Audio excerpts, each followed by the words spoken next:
Yo, what up, the homie J9, Real 92.3, Yeah, sitting man. with none other than Denzel Yeah, Curry. Yeah, you know Yo, what it is. last year, bruh, you were on the cover of the Double XL freshman, Yeah. class. How much has changed from that year to now? I mean, ain't that much that changed, you know what I'm saying, except the fact that I'm getting more followers and getting more pictures. Getting more money, you know what I'm saying? That's what it is. That's what's up, man. So, have you seen yourself grow within that time period? Do you feel like your flow's gotten a little better? Do you feel like you've got more insight to your music? Shit, when it came down to 2016, man, it felt like I was just nailing down the shit, the foundation, my root, and coming up with new swag on top of that, you know what I'm saying? Like, Yeah. going back and making it more atmosphere, more structured. Right now, it's just like, I'm trying to battle that, getting out of that mode and going further, you know what I'm saying? Yeah, for sure. That's what's up, man. So, I was listening to your music, and if tomorrow's not here, Yeah, man. I fucks with that track, dog. Now I was going through it and I was listening to Duke and I'm turned the fuck up. You feel? I'm turned and I'm feeling it. Then if tomorrow's not here came on, it was like, yo, what's the mindset that you have to do? You have to change your mindset to go from like hype and spit some real shit. Yeah, then no, if it's tomorrow, just like all that shit is real shit. All that shit fits in the category of real shit. ULT is just like, you know what I'm saying, that was me saying I'm breaking down, this is me and this is who I am as a person. Gook was like, man, people call me a gook because I like being myself, and that's what it was. This life was talking about relationships and everybody could relate to that. Yeah, for you know sure. what I'm saying? Naughty head, I got dreads, you feel me? All that shit is real, all that shit relates to me. If Tomorrow's Not Here was just it was a track because like two of my homies was incarcerated at the same time. And I missed both of them motherfuckers, so I had to, hold down the fort. You know what I mean? and that's real cool though, man. That's why I fucks with your music, man, because you're real to yourself. And there's a lot of people out there trying to get that gimmick, you know what I'm saying? And I don't think you're one of those fuck artists. The gimmick, man. The gimmick is like there is no gimmick. There is no gimmick. Yeah, Exactly. that's my gimmick. My gimmick is no gimmick. My limit is no limitations. You know what I'm saying? I feel you, man. So, from the Double XL cover to laying down your foundation, how do you see yourself in the next couple years? Do you see yourself collaborating with any artists that you grew up listening to that inspired you? Not really. Not Except really. Andre. Andre 3000. That's the only one. Oh man, he fired too, man. He's fire. Like, I mean, I respect Nas, I respect Jay-Z, but For I sure. don't want to collab with them. I want to collab with Andre. Yo, Andre 3000. If you watching this shit right now, man, he want to collab. Denzel Curry. I think I'm gonna keep knocking at your door until you answer me.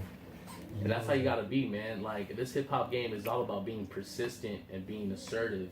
Do you feel that if you're not assertive and if you're not persistent, You don't enough, get fucked if you're not assertive, bro.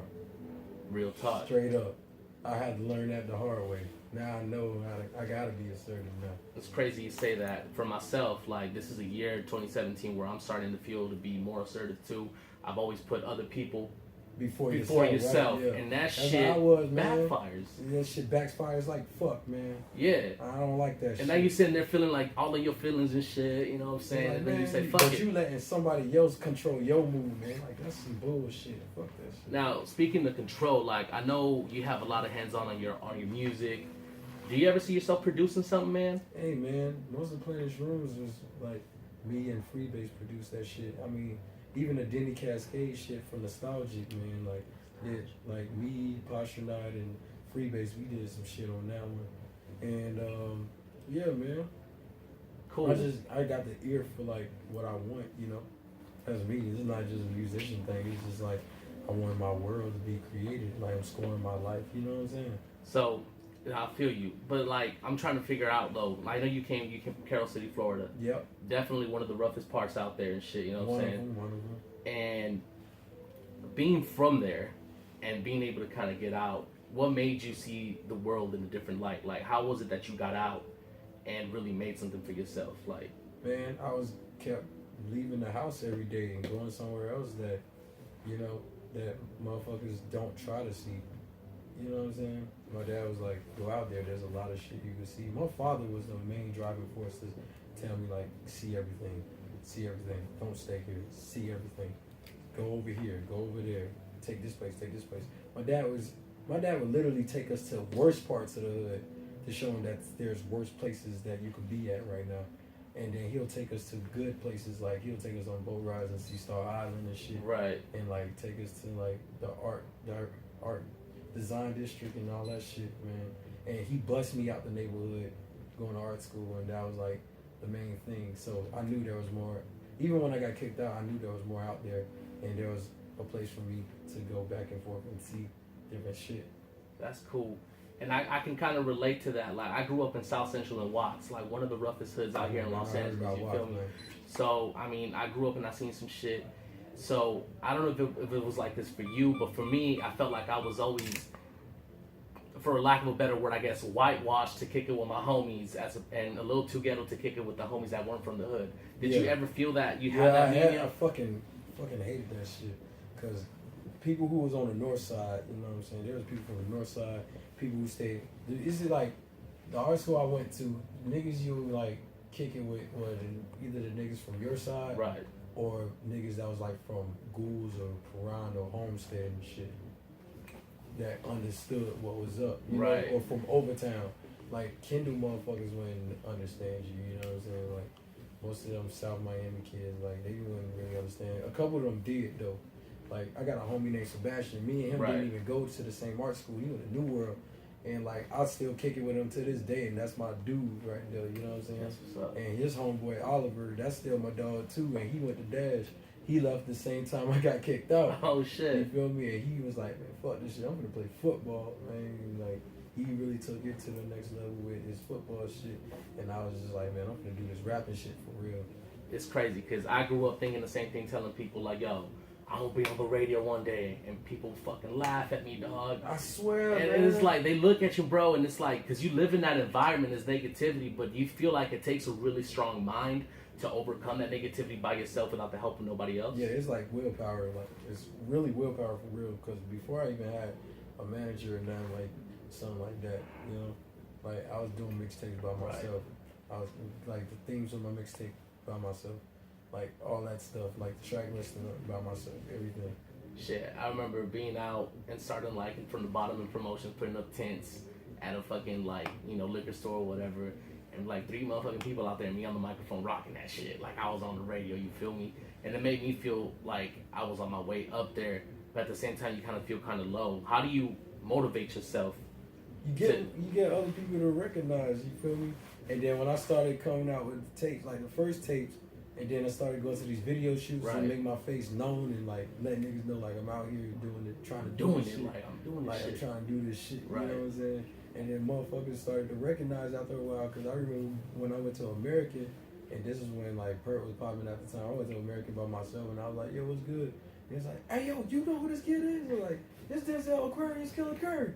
Like, and I wasn't even shit yet. I wasn't shit.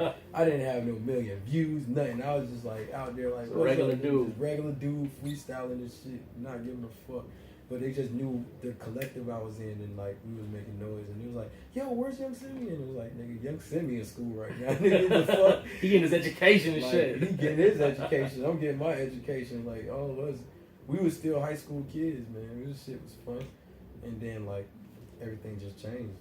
Man, so speaking of change, man, like I said, it happened, the 2016 freshman cover for Double XL, to being on Coachella, one of the biggest music festivals in California, in the nation. Yeah. You know, yo, man, you gotta feel some type of way about that shit. I do, man. Like because he mentioned earlier that you were there as a fan before. Yeah. And now you're there as a motherfucking like artist. Like you about to put shit down, man. That's crazy. Oh man, you don't even know, man. Shit, if you came to the show, man, you don't even know. That's crazy.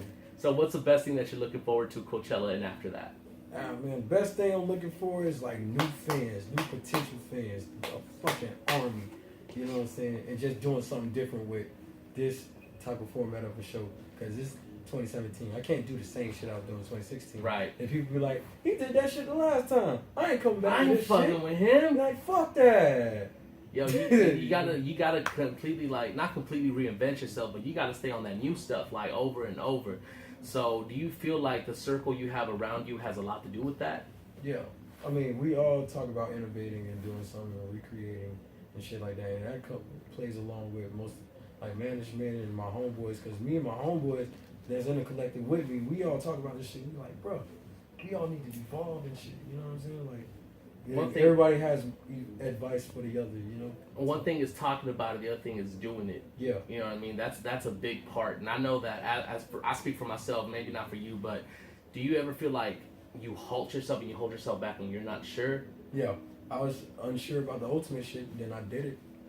And now it's just popping. Yeah. Like the whole hair and everything, like that's all played a huge role for me. And quickly before we end this, man, Ultimate. It's CD and vinyl this Friday. No, right? that's Imperial. Imperial. I'm sorry, Ultimate Imperial. Imperial's a song. Imperial. Imperial's a fucking album. Ultimate's a song. Imperial. Saw it on your post this Friday. It's on vinyl and it's on CD, right? Hell CD. Yo, my MacBook don't even take CDs no more, Man, bro. y'all could just have it just to have the artwork and shit. You No, know? that's what. That's And if you have a car with no aux cord, I know most of y'all do. most of it, everybody does. Yeah, they should. You got a CD now that you can play on repeat. Cause shit, I remember when I had a car, I didn't have no aux cord, and I bought Earl sweatshirts. I don't like shit. I don't go outside, and I was playing that shit daily, like in a loop, cause there was only 10 tracks on there. Yo, do you? Speaking of Earl Sweatshirt, man, do you ever see yourself collaborating with like Odd Future, Earl Sweatshirt? I mean, I collaborated with one of the dudes from Odd Future. I collaborated with Mike G from Odd Future. Mike G. Okay, Yeah, Mike G's my guy. that's your dude. That's my dude. Man. That's what's up, man. Yeah. Yo, Always well- gonna have respect for you, Mike G. Even though we don't talk as much, you my nigga. Still. So that's real. You know what I'm saying? That's what's up, man. Well, I just want to thank you for your time, bro. Like on some real shit. Like, good luck with everything. Cause being a hip hop artist today, I think is a little difficult. You know, cause the music's I just a little think different. I'm an artist. Like But- hip hop, whatever. Like I'm an artist. You know what I'm saying? Well, I'm just as an artist, I think you're doing a good job so far, man. I wish you nothing but the best, bro. So good luck at Coachella. I know you're gonna fuck shit up, man. So pleasure and thank you for having me, man. Appreciate that. Thank you, man. The homie J9 Real 92.3. Y'all And know. I'm Denzel Curry. That's right. Peace.